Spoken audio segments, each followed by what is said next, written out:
What was it like becoming a president overnight? That's a very difficult question for me to answer. Over 1,000 people died that evening, many of whom I knew. Some I had talked to just that afternoon. But if I'm going to be completely honest, it was the scariest moment of my life. But I knew I wanted to serve my country, and that's what I did. And I'm committed to doing the best job possible. Mr. President, we were also worried about you after you were shot. I'm surprised and elated to see you up and around so quickly. How are you feeling? Thank you. Thank you all. Thank you very much. I'm feeling much better. It only hurts when I breathe. Seriously. I feel lucky. Grateful.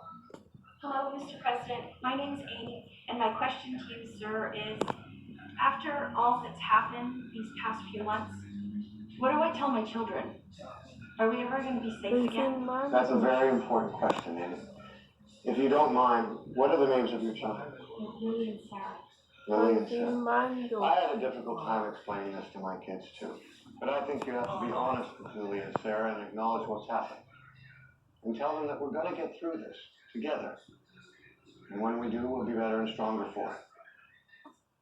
Mr. President, I was a factory worker for 27 years before the plant closed down last year. I'm 54 years old. I don't think I have it in me to start a new career. How are you going to bring back jobs like mine to Virginia? What kind of factory did you work in? I was assembly line foreman for a small appliance manufacturer. My father and grandfather were both factory workers. I remember when I was a boy that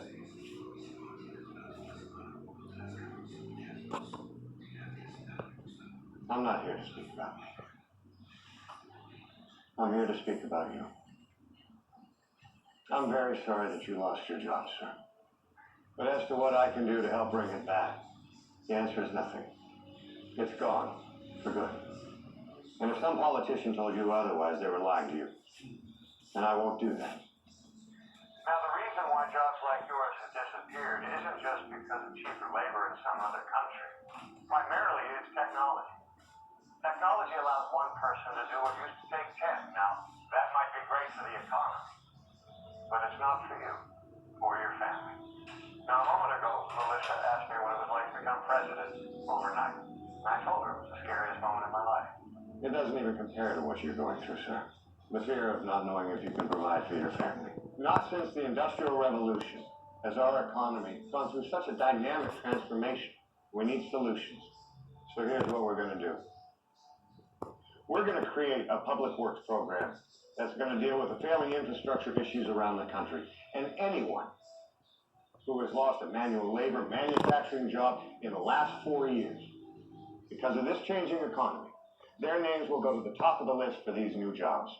But I also want to create programs at every public college and university across the country so unemployed workers can become educated in these new and emerging technologies. And I want you to know that I believe that the American government has a responsibility not just to maintain, but create opportunities for the American people. And that's what we're going to do.